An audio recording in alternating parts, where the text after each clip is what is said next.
to ensure the fitness of nominees for a lifetime appointment to the federal bench or to any of the other positions for any of the committees on which they appear. I ask each nominee these two questions, and I will ask them of you. Since you became a legal adult, have you ever made unwanted requests for sexual favors or committed any verbal or physical harassment or assault of a sexual nature? No, Senator Hirono. Have you ever faced discipline or entered into a settlement related to this kind of conduct? No, Senator. You use the term sexual preference to describe those in the LGBTQ community. And let me make clear, sexual preference is an offensive and outdated term. It is used by anti-LGBTQ activists to suggest that sexual orientation is a choice. It is not. Sexual orientation is a key part of a person's identity. That sexual orientation is both a normal expression of human sexuality and immutable was a key part of the majority's opinion in Obergefell, which, by the way, Scalia did not agree with.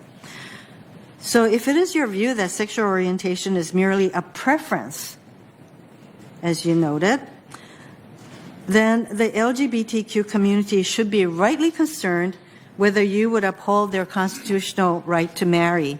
I know that you have reiterated that time and again, but you know what we are left with are the positions that you have already taken.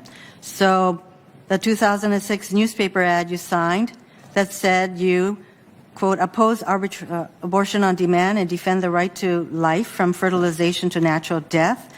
It's not just the fact that this newspaper ad you joined said what I just read, but it also said, quote, it's time to put an end to the barbaric legacy of Roe v. Wade. In a 2013 speech you gave where you said the Roe decision, quote, permitted abortion on demand, end quote, after you said you opposed abortion on demand in 2006.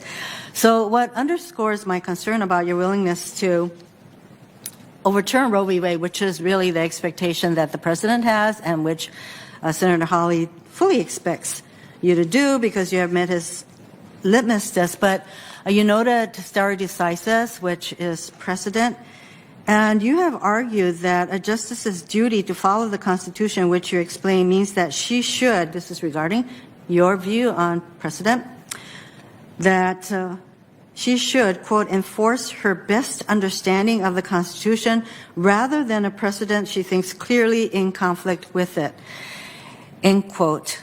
So in fact, you say constitutional cases are the easiest to overrule because you bring your own assessment of what the Constitution requires. And as you said, if the precedent is clearly in conflict with your view of the Constitution, then the precedent falls by the wayside.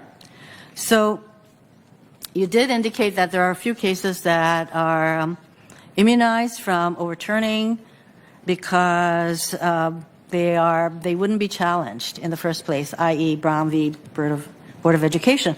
But Roe isn't one of those cases because we know that there are all kinds of challenges to Roe, basically because the states are very busy passing all these laws that limit a woman's right to an abortion. So you also said in that speech that even if Roe is not overturned, you said, without overturning Roe, you explained, quote, the question is how much freedom the court is willing to let states have in regulating abortion.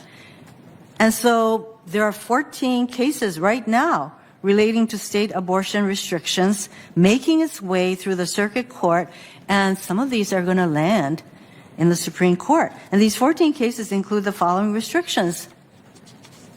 6 cases involve bans on abortion starting at gestational ages ranging from 6 to 24 weeks. 2 cases involving bans on a particular type of procedure, dilation and evacuation, that accounts for nearly all second trimester abortions. 1 case involving a requirement that fetal remains be buried or cremated. 4 cases involve laws imposing unnecessary requirements on abortion providers like transfer agreements with local hospitals.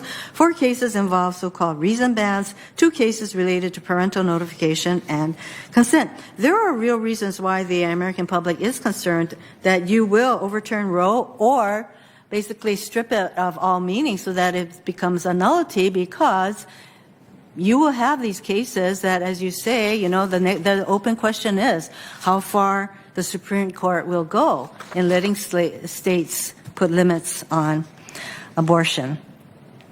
So that is why a lot of people are very concerned about your views as articulated pre-nomination, which convinced Senator Hawley you met his test.